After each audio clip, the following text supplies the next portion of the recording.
Did you know there was an official Thomas and Friends game released for the Nintendo DS and Wii back in 2010? Looking back on it, it's kind of an obscure and somewhat forgotten part of Thomas history. Thomas as a franchise hasn't really had many video games over the years, with the only releases in the past decade being mobile games and the recently released Train Sim World DLC, which I'm honestly surprised is even real. This Hero of the Rails tie-in game was released for both DS and Wii systems and was a simple minigame collection woven into a retelling of the film. The Wii release for this game, I'm honestly not too familiar with as I've never played it myself. The DS version, however, I did actually own. So, quick story. One day, my dad randomly bought it for me on eBay, as I used to be one of those kids that was glued to my DS whenever I wasn't playing with my Thomas toys. The game case being different from my other games was something I didn't put too much thought into, as I only cared about the fact that I finally owned a Thomas video game. When it came to actually playing the game, it didn't really have much content in it. I probably only played it a few times, and then went back to playing New Super Mario Bros. Or something. A couple of years later, I did end up giving the game to one of my cousins because I really didn't care about it anymore, and then I never saw it again. I did keep the case though, for whatever reason. A couple of weeks ago, I randomly decided to buy the game for the DS again, just because I wanted to revisit it and make a video on it. So going back to its release, this game was only ever released in Europe on August 20th, 2010. It being a European exclusive release meant that if you wanted to play the Wii version, you would need to own a European Wii, as the system itself is region locked. With some modding, you could probably get it to work on any Wii though. The original DS family of systems and its games are region free, meaning you could play European or Japanese games on a US system just fine. Weirdly enough, there was a North American release planned, but it was cancelled for unknown reasons. I think that it getting cancelled was a strange decision, cause even if they knew they wouldn't make millions by releasing it here, they probably could have made some money off of it. $7? Are you fucking serious? This isn't enough for anything. What are you, a 6-year-old? And thanks to the cutting room floor, there's also a decent amount of interesting cut content from this game that all comes from the Wii version. Like, there's some text for some cut minigames, confirming that Cranky and Harold were meant to be in this game at some point.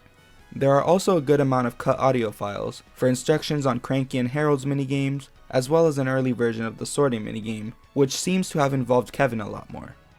Harold is a happy helicopter.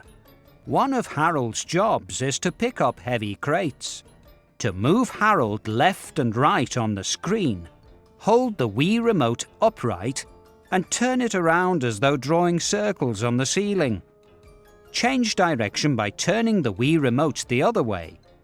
Once Harold is over a crate, you'll see the green light on screen.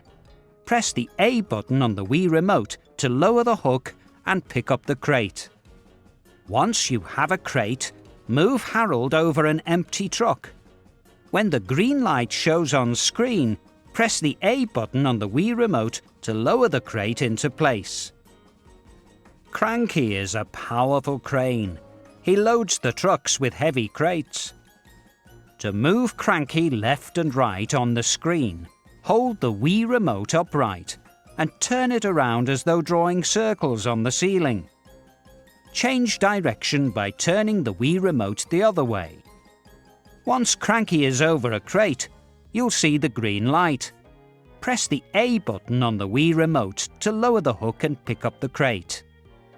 Once you have a crate, move Cranky over an empty truck.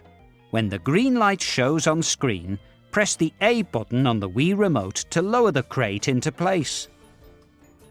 Kevin is a cheerful little crane. He works hard to move parts. To move Kevin, point the Wii remote at the screen and turn it around as though drawing circles in front of you. Turn it the other way to change the direction Kevin moves. When Kevin's hook is over the crate, press the A button on the Wii remote to pick it up.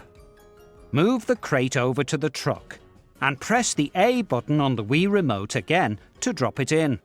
Cut whistles and horns for Stanley, Ari, and Bert appear in the game files, which is a really strange inclusion in the first place considering they don't even appear in the film.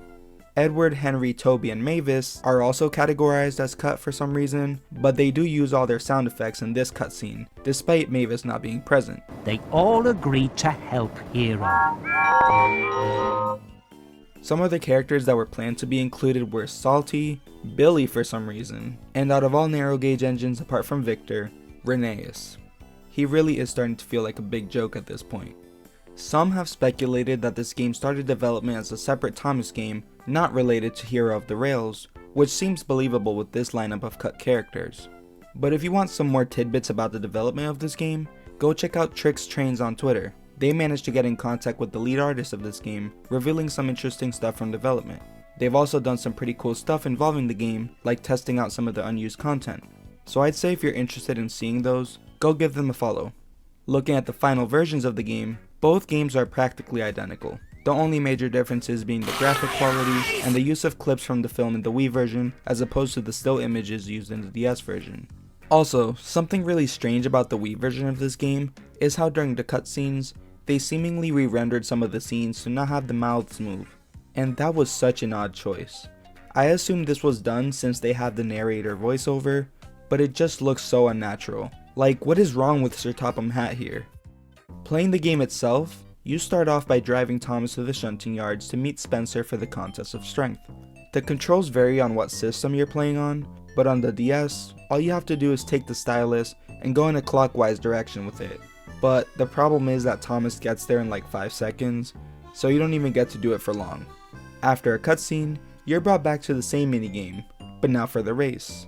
This time, you get to do it for 10 seconds instead of 5. Isn't that amazing?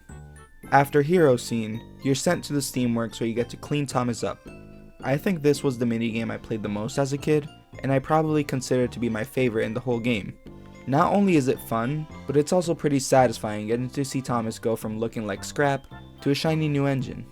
In Chapter 2, you get a quick little minigame where you start to put new parts onto Hero, which I think is pretty neat. And then after a cutscene, you get another driving minigame with Percy. The last minigame in Chapter 2 is the sorting minigame, which is pretty much what you'd expect out of a licensed kids game. Take the colorful object and put it into its corresponding box. Yeah, it's pretty boring, but what did you expect? I do really think the original concept for this game would have been a bit more enjoyable. Chapter 3, you get to race along with Thomas and Percy to get to Hero's hideout, and here we get another Hero part assembly minigame. After that's complete, you get to Emily and Spencer's moment in the story, and you get a new minigame. Here, you have to push a truck with Emily and try to get it to roll into the green rectangle. The funny part about this is how nothing changes whether you get it in the green or not, so it's like, did it really matter? When we get to the quarry, this is where Mavis distracts Spencer in the film and shows him around until he ends up under the hopper. But here, she distracts him with a game? Okay. This minigame is one of the weirder inclusions, considering it really has nothing to do with the plot. All you have to do is wait for both images to match, and then just hit the snap button until they're all done. This, to me, feels more like a game you'd see on the Thomas website back in the day, and was probably just included here to pad out the game with a bit more content. Reaching Chapter 4, we get another cleaning minigame, where you get to work on Spencer. Again, one of the better minigames included, but ugh, what is that face? A bit after that, another driving minigame, and after that, when Spencer is looking for clues, you get a card matching game, which again, feels like something I've played on the old Thomas website 20 years ago. After you reach this point in the game, you pretty much have already played every type of minigame included, and anything that comes after this is a variation of the same games you have already played, which gets kinda boring real quick. So what are my thoughts on this game? It's okay, I guess. For a licensed kids game that came out in 2010, it's kind of what you expect to get out of it. It's obviously no open world Thomas game, which I genuinely would love to see happen at some point, but it at least probably kept some kids entertained for a bit. I also think it's kinda weird how they tied this game specifically into Hero of the Rails almost a year after the film's release. I believe that it coming out so late was probably due to the development troubles, probably causing internal delays, and changing it to something else was probably not worth the hassle. But I assume that because of those development troubles, it's probably why they didn't consider making any other games after this point. Like, imagine if we got a Misty Island Rescue game. Oh, wait.